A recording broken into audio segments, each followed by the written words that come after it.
Okay, so in this video I will talk about VSVM. V is related to V matrix in Vladimir Vapnik theory of statistical learning.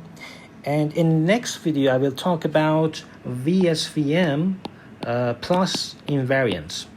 We have M invariance. So in the next lecture I will talk about that. But the problem of learning, you have L samples, and Y, so it's a classification problem. Y is either 1 or 0. So in the classical approach to our formulation of the support vector machine, for example, we use such a L2 norm for risk. For loss function. This is loss function and this is the risk function. And so we just use empirical trick, and we approximated using an empirical trick. So we can approximate the joint probability as well. And so the problem is that when is the method of empirical loss minimization consistent? And all these questions is answered in VC theory of Vladimir Vapnik. So VC theory, we say that there is a bound on that under risk if we compare it with the empirical approximation, which is related to H, which is the VC dimension H, and we have L observations. This is the number of observations.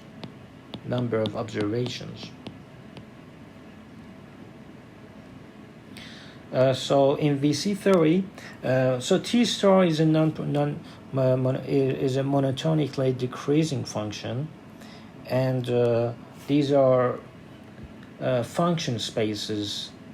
For example, S1 is smaller than S2. So S1 is the biggest, for example, function space. And so we are just trying to reduce the admissible set of functions, because in mathematics we just understand function spaces such as Sobolev space and these LP space, Lipschitz space, all these function spaces, and we don't understand neurons in neural networks. We don't care about it. So in real problems we care about functions, and they are scalable as well. So we formulate our classification problem as just a simple rule like this. So if this probability is upper than half, then for example it belongs to class plus, and if it is less than half, it belongs to class minus, for example. And here we just define the regression function. And so, as I talked in my previous lecture, we can formulate our problem as an integral equation, Fredholm of the first kind. And so remember that this is the cumulative distribution, but when we just differentiate both sides, we can talk about probability density function. This is probability density function, and so this is the relationship between cumulative distribution function and probability density function. So cumulative distribution function, this is capital P, is equal to integral of probability density function. So if we just do a derivative with respect to x, then it becomes the density functions. So here regression problem, but we just care about classification, because SVM and all those techniques are good for classification. So these are our empirical estimations, and empirical estimations, and I will show that if we use Galivenko-Cantelli theorem, it just shows that if the sample size is going to infinity, then we can approximate that distribution function very, very accurately. And I talked about well-posedness. I said it should satisfy uniqueness, it should satisfy existence, it should satisfy continuity.